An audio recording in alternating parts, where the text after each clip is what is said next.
La musique, au-delà de ce que nous savons, tient une place importante dans le rituel religieux.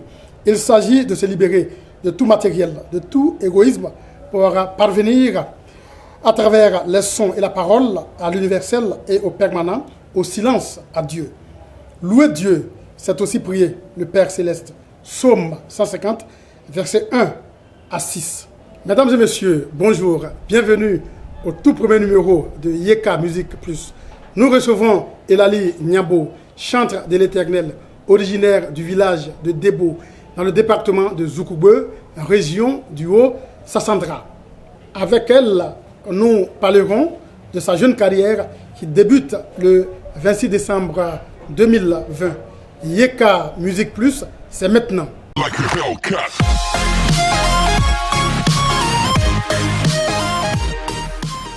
Elali Nyambo, bonjour. Bonjour Didier Boneka. Merci d'avoir accepté notre invitation. Vous êtes à l'honneur à ce tout premier numéro de Yeka Musique Plus. Merci Didier. Alors, pour démarrer, comment le rapport a été établi entre la musique et vous? J'ai commencé très petite. J'étais avec mon oncle, père à son âme, Dibladé René. Je partais au Céleste avec lui, c'est là-bas que j'ai commencé à chanter toute petite. Oui, Elali, avant de commencer à l'église Céleste, dans votre enfance, mais il y a quand même un départ, c'est ce que nous voudrions savoir. D'où vous est venue l'inspiration de chanter? Il faut dire que quand j'étais petite, j'aimais trop bavarder. Je parlais beaucoup, j'aimais bien chanter. Mon papa ne voulait pas ça. Il dit je parle trop, je parle trop. Bon, c'est dans ça que j'ai commencé à chanter à la maison. Je chantais, ça riait. Bon. Il faut dire que j'ai commencé avec la musique toute petite. Je n'ai pas appris à chanter. Oui, c'est beaucoup intéressant ce que vous dites à l'église Céleste. Comment s'est faite votre intégration, soit dans la chorale ou le groupe musical? On voudrait quand même savoir. Il faut dire que je me suis donné. Quand on parle de répétition, je suis toujours là. J'ai aimé la chanson, j'ai aimé à chanter. En tout cas, les répétitions, je suis toujours là.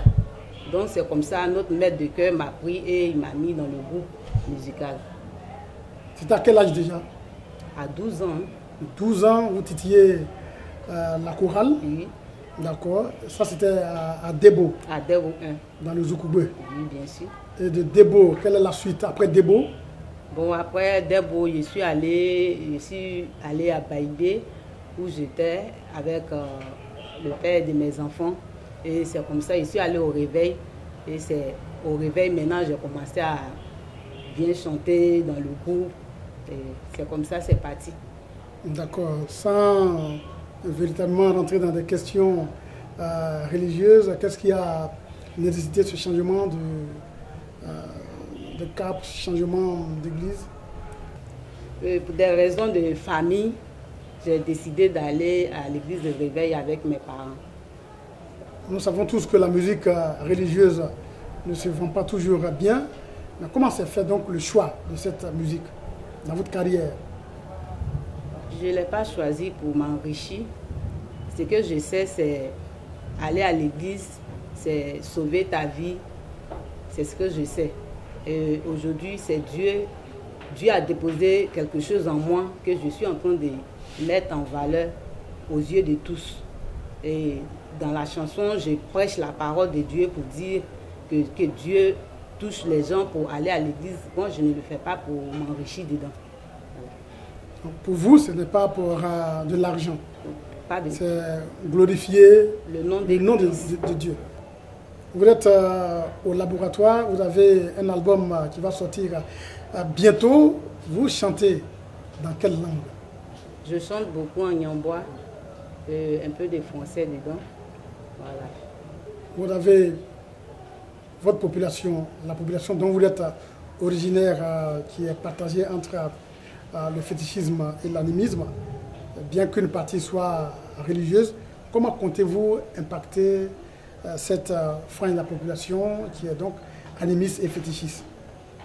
Il y a des féticheurs même qui jettent leurs fétiches pour accepter Dieu. Hein.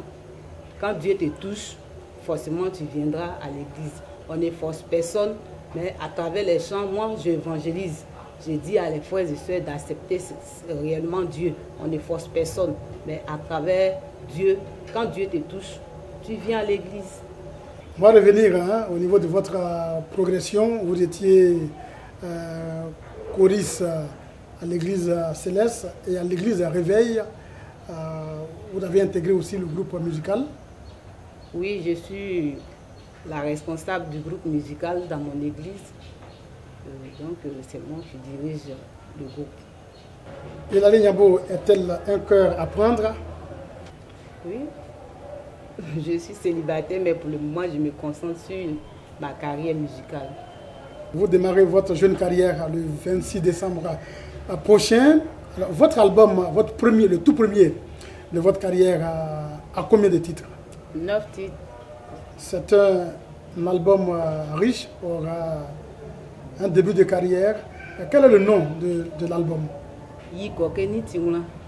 Ça veut dire viens te réconcilier avec ton Dieu. On vous a vu en situation, en prestation lors de certaines cérémonies. J'avoue que j'ai été vraiment séduit par votre timbre vocal, la qualité de votre timbre vocal. Vous avez une voix exceptionnelle. Est-ce que vous pouvez permettre à tous ceux qui vous regardent en ce moment d'écouter, d'apprécier la plénitude, l'étendue de la qualité de votre voix?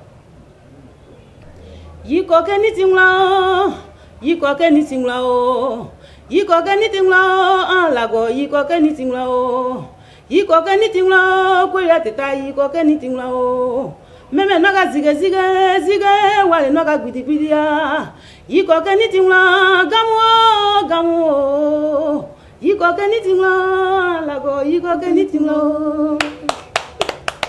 Merci Elali Niambo. Vous venez d'écouter la chanteuse Elali Niambo dans un petit acapella pour vous montrer la qualité de son timbre vocal, une voix émoustillante, une voix vraiment appréciable, une voix qui coule le lait et le miel, une voix qui ressemble à l'embouchure des nectars les plus sirupeux. Merci encore Elali Niambo. Merci Didier Boneka. Alors on va revenir à ton album, à la dédicace le 26 décembre. Quelles sont les dispositions qui sont en train d'être prises pour la réussite de cette dédicace? Il y a le comité d'organisation qui est en train de mettre tout en place.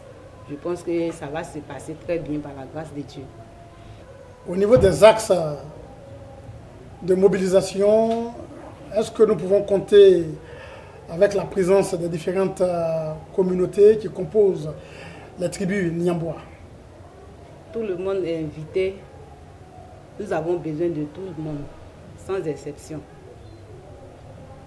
Elali Niambo, une cérémonie de cette envergure ne peut se faire sans parrain. Dans l'organigramme, quelles sont les personnalités qui ont décidé d'associer leur image à cette dédicace? Patron, parrain, présidence? Le patron, c'est Do Dibaï Maslin. Le préfet hors grade. Voilà. Et la marraine, c'est Betty Baï à Paris. Plein d'autres personnes encore. D'accord. Et au niveau de l'animation artistique, quels sont les artistes qui sont attendus? Il y aura plein d'artistes, plein de surprises. Bon, je ne sais pas, je ne vais pas citer. Il y aura plein d'artistes. Bien sûr, nous sommes presque au terme de cet entretien. Je rappelle que nous sommes au tout premier numéro de Yeka Musique Plus. Alors, quel est le message que tous ceux qui vous suivent doivent retenir de Elali Niambo? J'invite tout le monde le jour de la dédicace. Il ne faudrait pas que tu restes à la maison pour attendre les ondits. Déplace-toi pour venir voir ce que Dieu a mis en moi. Donc, pour la dédicace, moi, je suis prête. Je suis prête pour la dédicace. Voilà, donc tout le monde est invité. Nous sommes au terme de ce tout premier numéro de Yeka Musique Plus. C'est tout un honneur de vous recevoir, Elali Niabo. Alors, que doivent retenir tous ces téléspectateurs qui vous suivent? Je suis très heureuse pour l'émission. Rendez-vous le 26 décembre pour la dédicace au Vénus Bar. Que Dieu nous garde, qu'il nous protège, qu'il nous donne la santé. Je vous remercie. Amen, amen, amen.